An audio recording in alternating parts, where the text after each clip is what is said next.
Well, good morning and Shabbat Shalom and welcome back. I was so delighted this morning to welcome back Rabbi Hillel. Silverman, Hillel, I hope you're feeling better and feeling strong Feeling good, thank you. and ready to bring us some Torah. So talk to us about the great rules and traditions of the holiness code of Parshat Kedoshim. Thank you very much, Rabbi. It's good to be here with you. The Torah, the 5 books of Moses, the beginning of the Bible, is an amazing collection of narratives and moral and ethical admonitions. Genesis, of course, contains the creation of the world, the flood, Adam and Eve, the Garden of Eden, Abraham, Isaac, Jacob, and Joseph. Exodus contains wonderful narratives of the Jews in Egypt, the 10 plagues across the Red Sea, and it also contains many chapters of Mishpatim, which contain many ethical and moral admonitions. Leviticus contains the standard of the Mishkan, of the temple, and the regulations of the priesthood, but it also contains Kedoshim, which is hundreds and hundreds of ethical and moral admonitions. Deuteronomy contains the 5 farewell addresses of Moses on the banks of the Holy Land, but it also contains a Shoftim and Kitetsei, which is a fabulous collection of moral admonitions. Many of the moral admonitions are definitely punishable: stealing, cheating, exploiting, creating injustice.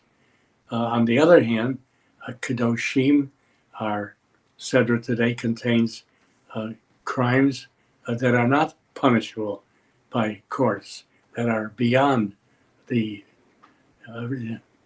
of courts. For example, 2 admonitions: thou shalt not curse a dead person, nor set up a stumbling block before the blind. Now, who will put a rock in front of the blind so he will trip? The rabbis say this means not to taunt and not to give bad advice and not to tempt a blind person. Now, these are not crimes that are punishable in courts. They are merely suggestions how to be moral and ethical in your behavior. I think it's amusing, really. You call your friend, Jack, let's play 18 holes of golf today. Or, Jack, let's go to the mall and curse a deaf person. Or let's go to the mall and trip up or tempt a blind person. What it is really is a suggestion that the blind or the deaf may need dignity. They have to be accepted. They are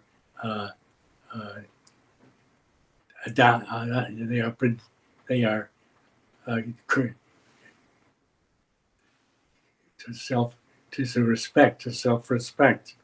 My brother Arthur lives in Manhattan. He's 96 years old. We talk 3 or 4 times on the telephone. What do we talk about? Well, we talk about the election in the United States, the election in Israel, the trial recently in Washington, in Atlanta. We also talk about childhood memories. My brother Arthur reminded me that when we were very young, in order to have fun, we would say, let's go to Betty's house and laugh at her mother. Betty was a young woman who lived a few houses away, and her mother was a very strange woman, constantly talking, absurd observations, gossiping. And we said, let's go there and let's laugh at her and have some fun. Or my brother reminded me of Jacob Dubisky. He was a teacher my father brought to our home when we were very young to teach us Hebrew. and we would be in our bedroom with a desk, and we had a cat, Inky, and we began to pet Inky and play with Inky, and Dubitsky became very irate, and he suddenly took the cat and he said, "Inky Schminky," and threw her out the window. Fortunately, we lived on the same floor, so the cat was not injured. But what we're trying to, the moral of the story is that even Betty's mother and even our Hebrew teacher deserved dignity. These are not crimes. And you look into our Sedra this morning, and you discover that many of the moral and ethical admonitions are not criminal, uh, but they are very, very significant because they elicit sympathy for the underdog.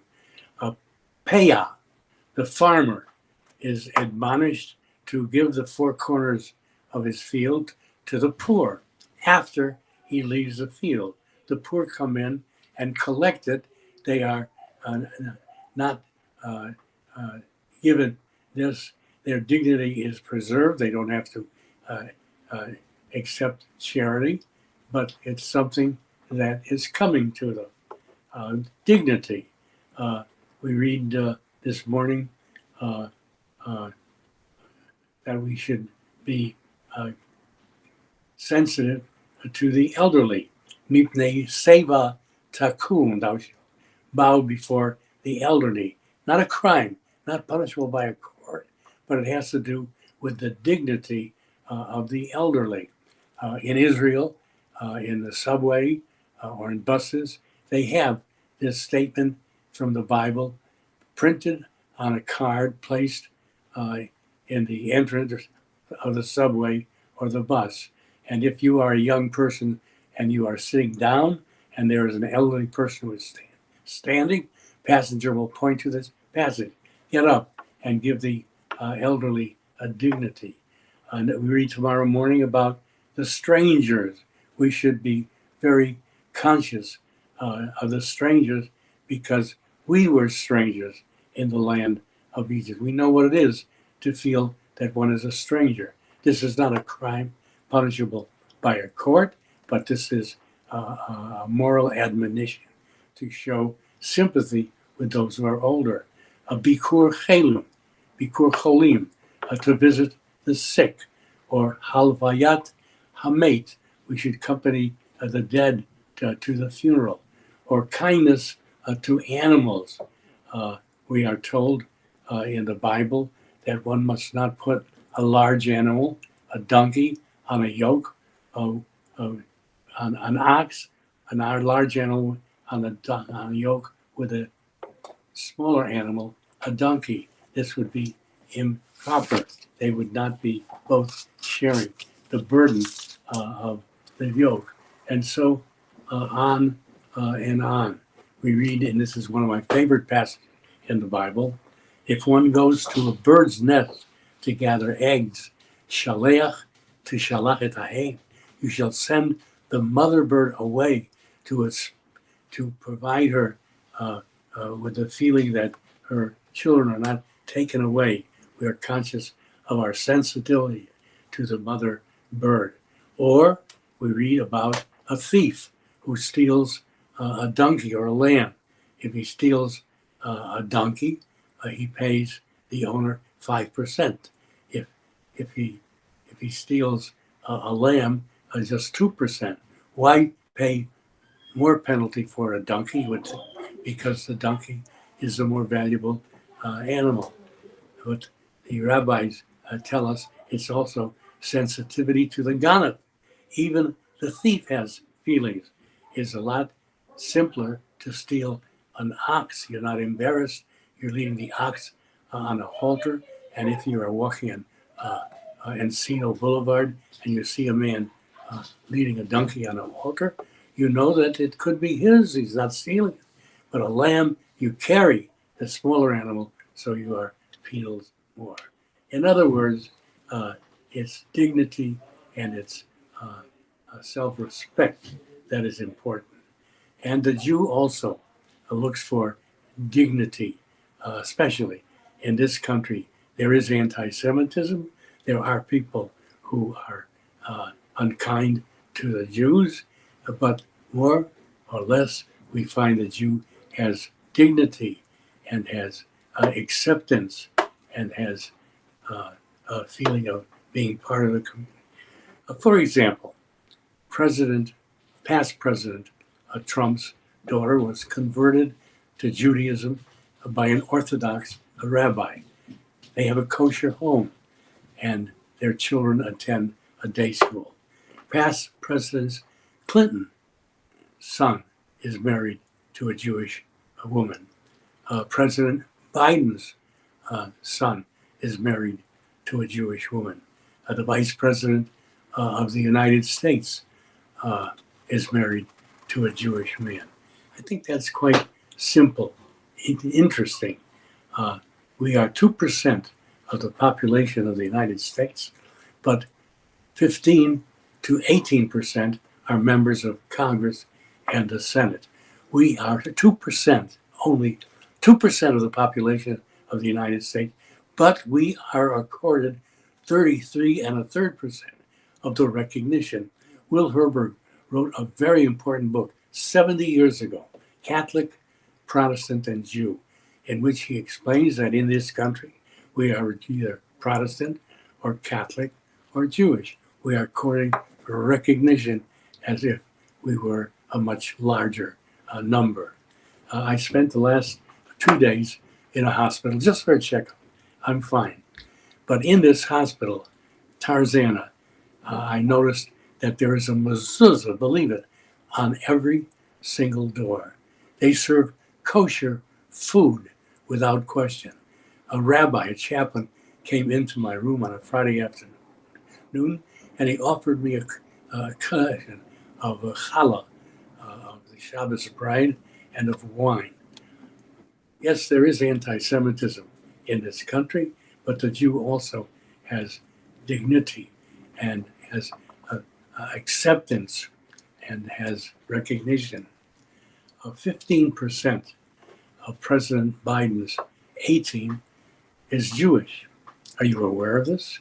The Secretary of State is Jewish. The Secretary of the Treasurer is Jewish. The Attorney General is Jewish.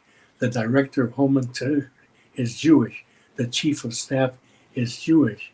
The Deputy Director of National Intelligence is Jewish. Despite anti-Semitism, the Jew has a tremendous measure of dignity and acceptance. The Jew doesn't look just for equality, he looks for dignity. And he does have dignity in this wonderful country. We read this morning the clarion call of our religion. V'ahavta l'reacha kamocha. Thou shalt love thy neighbor as thyself. 3 Hebrew words, which is the fundamental principle of Judaism. Love our neighbor doesn't mean to go next door, find our neighbor and embrace him and say, I love you. That's not what it means. It means to respect our fellow man. V'ahavta l'reacha. Why your neighbor? Because it's more difficult to have respect for your neighbor than for somebody who lives 3 miles away. You know your neighbor causes you a lot of problems. He throws trash over the fence separating your home, and he had loud music midnight at night. Love your fellow man. Respect your fellow man. Kamocha, because he is like you. It's awfully hard just to respect yourself, but you respect other people because they have the same needs and same desires that you have. Love your neighbor as yourself. We are in trouble in our society today. Terrible trouble. There's racism in the United States. There's white supremacy. There is shooting on January 6th. Invasion of Washington is something we can never forget. What is the solution to these problems? It may be an oversimplification, but it's quite obvious. People in this country are not interested just in equality, but in dignity, in being accepted, in being given respect. This is what we need in the United States. Black lives matter. White lives matter. Asian lives matter. Jewish lives matter. Islam lives matter. Police officers matter. Christians matter. We need to love our neighbors as ourselves. This has been the clarion call of Judaism. This has been the clarion call of the Christian religion. Respect our fellow man because his desires are understandable and must be fulfilled. Dignity and respect and acceptance. Amen. Shabbat Shalom.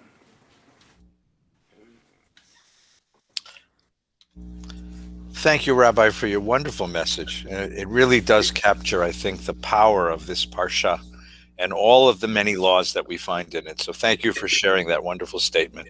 And get well and stay well. We need your Torah. It's very important to us all. Thank you very much, and you be well too. A very, very good Shabbos. Shabbat Shalom.